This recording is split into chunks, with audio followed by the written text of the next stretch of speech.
Hello friends, কেমন আছো তোমরা? আশা করি অনেক ভালো আছো। দেখো, আমরা সাউথ ইন্ডিয়ায় তো গেছিলাম, সেখানে গিয়ে আমরা প্রচুর লাস্সি খেয়েছি।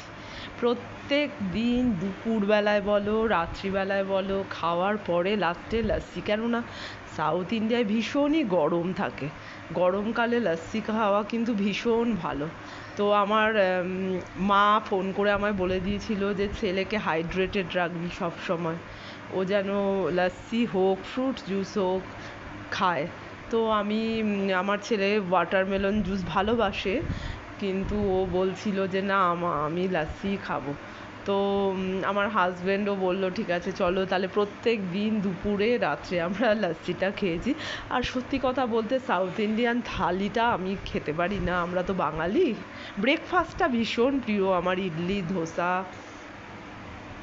কিন্তু সাউথ ইন্ডিয়ান থালি যেটা আমি একদম খেতে পারতাম না। আমার হাজব্যান্ড এবং আমার ছেলে সাউথ ইন্ডিয়ান থালিটা প্রতিবার খেত।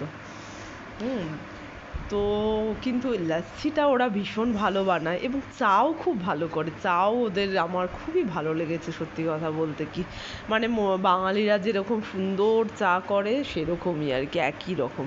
হ্যাঁ, তো লাচ্ছিটাও ওরা ভীষণ ভালো বানায়। তো আমরা তো খুব এনজয় করেছি।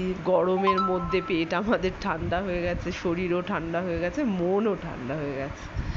তো ওয়েস্ট বেঙ্গলে এসেও এখন দেখছি এখানে তো ভীষণ গরম আমাদের এখানে। তো তোমরাও প্রচুর পরিমাণে লাস্সি খাও, তোমরা ফ্রুট জুস খেতে পারো, ওয়াটারমেলন জুস খাও, রাস্তার ধারে যে আখের রস, বাইরে বেরোলে চেষ্টা করবে এই গরমের মধ্যে দুপুরবেলায়, ধরো তোমরা সবাই অফিসের কাজে বিজনেসের কাজে বাইরে থাকো, তখন চেষ্টা করবে একটুখানি আখের রস বা কোনো ফ্রুট জুস একটু খেয়ে নিতে।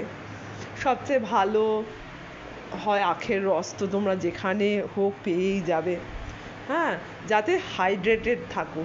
আর খবরদার কোল্ড ড্রিঙ্কসটা খেও না। আমরা কিন্তু, আমার ছেলে অনেকবার বায়না করেছিল, আমি কোল্ড ড্রিঙ্কসটা একদম খাই না, ভীষণই কম খাই কোল্ড ড্রিঙ্কস। খাই না বলবো না, মাঝে মাঝে খাই কিন্তু কম। হ্যাঁ, কিন্তু চেষ্টা করো কোল্ড ড্রিঙ্কসটা কম খাওয়ার। তার বদলে এই ঠান্ডার মানে এই গরমে, সরি ঠান্ডা না, এই গরমে একটুখানি এই লাস্সি খাও তোমরা। লাস্সি খেলে, দই আছে লাস্সিতে, গরমে দই খাওয়া ভীষণ ভালো। হ্যাঁ, এবং হাইড্রেটেড থাকো। এই যে বাইরে অফিসের কাজে বিজনেসের কাজে যে যাও, সেখানে রাস্তায় যদি কোথাও ফ্রুট জুস পাও, ফ্রুট জুস খেয়ে নিতে পারো, লাস্সি খেয়ে নিতে পারো, তাহলে তোমাদের শরীরও হাইড্রেটেড।